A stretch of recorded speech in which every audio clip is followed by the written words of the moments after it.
The secret of Palladio and his success is that, unlike other architects of the Renaissance who were focused on finding an interpretation of the architecture of classical Rome, he was focused on finding a new formula of simplicity that could be translated by other following architects of structure and organization based on proportions.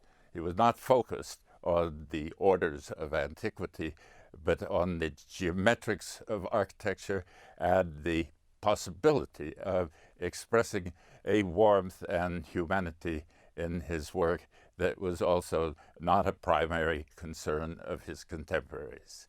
And his influence in this respect, he was able to make worldwide in adding to his discoveries, his production of a book, the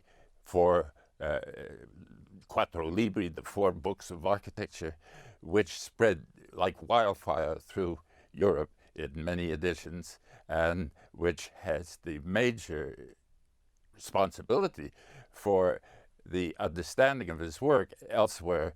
Very few of the people actually saw the buildings themselves, but they knew Palladio's ideas through the 4 books. Nowadays, Palladianism in most countries means going back to an earlier age and expressing the autocratic ideas of that age. And Palladianism should be, in our time, a respect for form as the basic principle of architecture, a transmission of his sense of warmth and light in buildings through the use of materials, and a respect also for the scale and character of the places in which he put his buildings.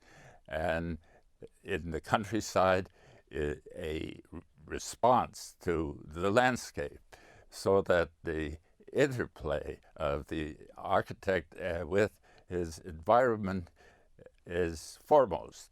And it's a rare thing today to see that.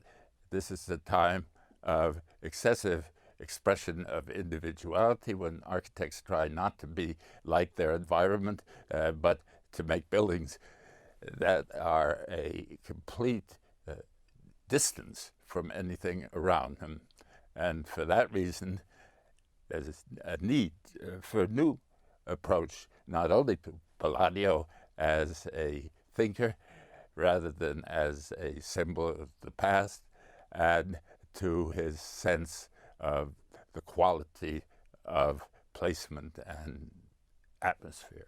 With respect to contemporary architecture also, the lesson that Palladio left us of the enormous potential of circulating ideas through publication has not been very much exploited in contemporary work.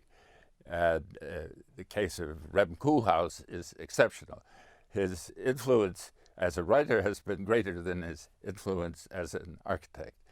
It's because he brings forward new ideas for people to chew on, and he's almost unique in this. There are other people publishing, of course, in the architecture field, but they don't have what it takes to become very important to their colleagues. Their books fall by the wayside, while his book is an example of one that succeeds.